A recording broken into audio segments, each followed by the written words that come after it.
Good morning student. हम एक बार वापस नर जनन तंत्र को दोबारा समझेंगे। नर जनन तंत्र के अंदर टेस्टिस होता है। उस टेस्टिस यानी वर्सन की जानकारी लेते हैं तो सबसे पहले टेस्टिकुलर लोब्यूल्स होता है। टेस्टिकुलर लोब्यूल्स की संख्या होती है 250। इस टेस्टिकुलर लोब्यूल्स के अंदर सेमिनिफेरल ट्यूब्स होती हैं जिसकी संख्या 1 से 3 होती हैं। इसके अंदर अगर 250 को मल्टीप्लाई कर दिया जाए तो टोटल 750 सेमिनिफेरल ट्यूबल्स जिसके द्वारा स्पर्म उत्पन्न होते हैं।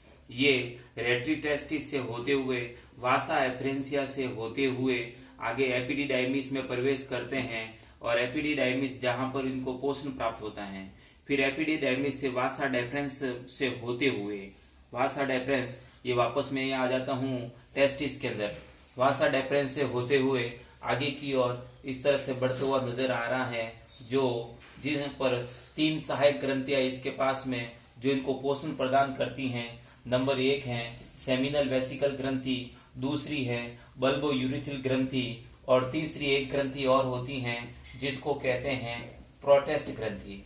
ये तीनों ग्रंथियां इनको स्पर्म को पोषण प्रदान करती हैं, उनको भोजन प्रदान करती हैं। इसके अलावा इसको फॉस्फेट के द्वारा और आगे पोषण प्रदान करता है, कैल्शियम प्रदान होता है जिससे कि आगे मादा जनन कोशिका में प्रवेश कर सके। तो तीनों प्रकार की ग्रंथियां हैं। शुक्राशय नंबर 1, बर्बो यूरिथ्री ग्रंथि नंबर 2, प्रोटेस्ट ग्रंथि नंबर 3। फिर यहाँ से ये आगे की ओर गति करते हुए इस यूरेथ्रा मार्ग में आते हैं। यूरेथ्रा मूत्राशय मार्ग, फिर आगे की ओर ये मूत्राशय मार्ग से होते हुए शिश्न मार्ग से मादा जनन कोशिका में प्रवेश करते हैं। इसके बाद अगला टॉपिक शुरू करते हैं मादा जनन तंत्र। मादा जनन तंत्र के अंदर एक जोड़ी अंडाशय होता है, एक जोड़ी अंडाशय। इस एक जोड़ी अंडाशय यह उदर गुहा के अंदर स्थित होते हैं, वक्र के पीछे स्थित होते हैं, श्रोणी भाग में आंत्र योजनी में स्थित होते हैं। अंडाशय के द्वारा अंडाणुओं का निर्माण होता है। अंडाणुओं का निर्माण होता है, मादा हार्मोन एस्ट्रोजन और प्रोजेस्टेरोन का स्रावण भी होता है। अगर मैं इसकी आंतरिक संरचना के आधार पर अगर देखा जाए तो इसका बाह्य भाग, ये बाह्य भाग इसका ये इस तरह से बाह्य भाग में अगर इसको ध्यान से मैं देखता हूं अंडाशय को, तो ये बाह्य भाग कहलाता है कॉर्टेक्स। बाह्य भाग कॉर्टेक्स कहलाता है तथा इसका जो आंतरिक भाग होता है वह आंतरिक भाग कहलाता है मेड्यूला। आंतरिक भाग मेड्यूला कहलाता है, जो संयोजी ऊतक का बना हुआ होता है, जो बीच में अंदर ये पोर्शन जो लिक्विड फॉर्म होता है यह स्ट्रोमा कहलाता है। मेडुला का बीच वाले जो पोर्शन स्ट्रोमा कहलाता है। अंडाशय के अंदर सबसे बाहरी आवरण जो होता है, ये सबसे बाहरी आवरण इस प्रकार का, इसको ये जो मैं खींच रहा हूं चित्र के अंदर आप देख रहे हैं, सबसे बाहरी आवरण इसको कहते हैं विसरल पेरिटोनियम। विसरल पेरिटोनियम सबसे बाहरी आवरण विसरल पेरिटोनियम कहलाता है। इसके जो अंदर वाली जो लेयर है, इस लेयर को कहते हैं ट्यूनिका एल्बुजिनिया। ट्यूनिका एल्बुजिनिया,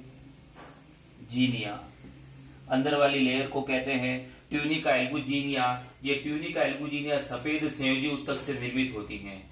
इन दोनों के बीच के अंदर मध्य भाग में एक और पाई जाती हैं। दोनों के बीच में मध्य भाग के अंदर इसको कहते हैं जर्मिनल एपिथीलियम। जर्मिनल एपिथीलियम यानी कि सबसे बाहरी भाग कौन सा हो गया, विसरल पेरिटोनियम सबसे बाहरी भाग। सबसे मध्य वाला जो भाग होता है इसको कहते हैं जर्मिनल एपिथीलियम और इसका आंतरिक जो भाग है इसको कहते हैं ट्यूनिका एल्बुजिनिया। वल्कुट यानी कि कॉर्टेक्स, कॉर्टेक्स के स्ट्रोमा में गोलाकार कॉर्टेक्स है। ये कॉर्टेक्स का जो स्ट्रोमा वाला भाग है इस स्ट्रोमा वाले भाग के अंदर कई प्रकार की अंडाशय होती हैं, ग्राफियन पुटिकाओं का निर्माण होता है। यहाँ पर अंडाशय ग्राफियन पुटिकाओं का निर्माण होता है। अगर मैं इसको ध्यान से देखता हूं तो यहाँ पर कुछ प्रकार के लिंगामेंट्स होते हैं, कुछ प्रकार के संयोजी ऊतक होते हैं। लिंगामेंट्स, संयोजी ऊतक,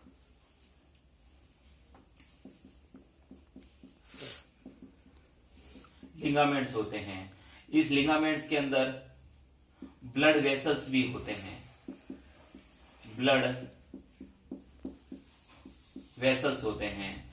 फिर एक बार और वापस बता देता हूं, इसके अंदर अगर मैं ध्यान से देखता हूं तो सबसे बाहरी कौन सी है, विसरल पेरिटोनियम, उसके अंदर कौन सी है, जर्मिनल एपिथेलियम, उसके अंदर कौन सी है, ट्यूनिका एल्बुजिनियम। बाहरी जो भाग होता है ये कहलाता है कॉर्टेक्स, आंतरिक जो भाग होता है ये कहलाता है इसका मेडुला, मेडुला का जो स्ट्रोमा वाला भाग। अब इसके अंदर शुरू के अंदर प्राइमरी फॉलिक्यूल्स, प्राइमरी जो फॉलिक्यूल्स है, प्राइमरी फॉलिक्यूल्स, इसके अंदर वृद्धि होती है। वृद्धि होने पर एक oocytes अंडाणु का निर्माण होता है, जिसके चारों तरफ कोशिकाएं बनती हैं, सेल्स बनती हैं। फिर इसके अंदर धीरे धीरे सेकेंडरी फॉलिकल्स के अंदर विभाजन होता है। ये oocytes, ये वही कोशिका, इसके चारों तरफ ये सेल्स, इसको कहते हैं secondary follicles, secondary follicle.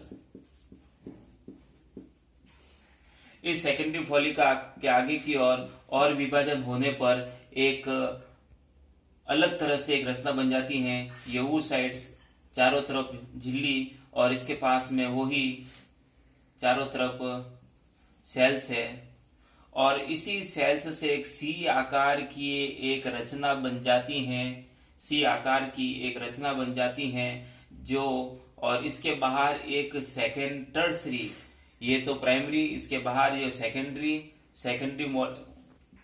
Follicles का निर्माण हो जाता है, और इसके बाहर एक टर्सरी एक लेयर अलग से बन जाती है। टर्सरी एक लेयर, टर्सरी लेयर बन गई, इसके चारों तरफ टर्सरी फॉलिकल्स, टर्सरी फॉलिकल्स। इस टर्सरी फॉलिकल्स के बीच में एक प्रकार की ये जो गुहा है, सी आकार की ये गुहा है, इसके अंदर द्रव भरा हुआ होता है, इसको एंट्रम कहते हैं। Antrum, tertiary follicles. एंट्रम बनने पर ये मालूम हो जाता है कि टर्सरी फॉलिकल्स का निर्माण हो चुका है। फिर इसके आगे और विभाजन होता है, सेकेंडरी oocytes, और इसके चारों तरफ ये झिल्ली, ये सेल्स, इसके चारों तरफ ये सेल्स, और इस सेल से ही एक अन्य सेकेंडरी फॉलिकल्स का निर्माण हो रहा है। ये वापस सेल्स, इसके चारों तरफ, इसके तरफ सेकेंडरी, फिर टर्सरी फॉलिकल्स का निर्माण हो रहा है। इसके जो एक परत का जो निर्माण हो जाता है, इस परत को कहते हैं, इस अंडाणु के चारों oocytes की परत को कहते हैं जोना पेल्यूसिडा, जोना पेल्यूसिडा। इस oocyte के चारों जो परत होती है इसको जोना पेल्यूसिडा कहते हैं, और इसके जो चारों तरफ ये जो बन रहे हैं अंडाणु की संरचना, इसको कहते हैं ग्राफियन फॉलिकल, ग्राफियन फॉलिकल, यानी कि परिपक्व अवस्था है अंडाणु की, ग्राफियन फॉलिकल अवस्था है। यहां से फिर ये अंडा बाहर की ओर, अंडाणु oocyte से बाहर की ओर आता है, ये वापस सेल से है, बाहर की ओर आता है, ये वो नई परत का निर्माण हो जाता है। ये सेकेंडरी फॉलिकल्स, इसके बाहर वापस वही सेकेंडरी सेल्स, सेकेंडरी सेल्स। अब इसको कहते हैं जोना पेल्यूसिडा, जोना पेल्यूसिडा सेकेंडरी परत है, इसके चारों तरफ ये जोना पेल्यूसिडा कहलाती है। वापस मैं एक बार दोबारा से इसको समझा देता हूं ध्यान से। अंड कोशिका के सबसे बाहरी परत होती है वो जोना पेल्यूसिडा कहलाती है, जिसके बाहरी स्तंभ से कोरोना रेडिएटा बनती है। जोना पेल्यूसिडा सबसे बाहरी परत को, ग्राफीन पुटिका में वृद्धि के फलस्वरूप, ये ग्राफीन पुटिका है, इसमें वृद्धि के फलस्वरूप बीज के अंदर एक एंट्रियम गुहा का निर्माण होता है। ग्राफीन पुटिका के जिस भाग में वृद्धि नहीं होती है, जिस भाग में वृद्धि नहीं होगी, वह अंडधर चक्रिका या अंडधर पुंज कहते हैं। ग्राफीन पुटिका की वृद्धि में प्राइमरी oocytes फिर सेकेंडरी oocytes में बदल जाती हैं। इस अवस्था को अंडोत्सर्ग कहते हैं। अंडोत्सर्ग के समय परिपक्व पुटिका के फटने से अंडाणु ये बाहर आता है और शेष बची, यहाँ पर शेष बच जाती हैं, शेष बची कॉर्पस ल्यूटियम, इसको कहते हैं कॉर्पस ल्यूटियम, शेष बची कॉर्पस ल्यूटियम का निर्माण होता है। ये कॉर्पस ल्यूटियम अंतःस्रावी ग्रंथि का कार्य करता है। इनके द्वारा एस्ट्रोजन और प्रोजेस्टेरोन हार्मोन का स्रावण होता है, जो गर्भाशय व स्तन ग्रंथियों को क्रियाशील करता है। थैंक्स।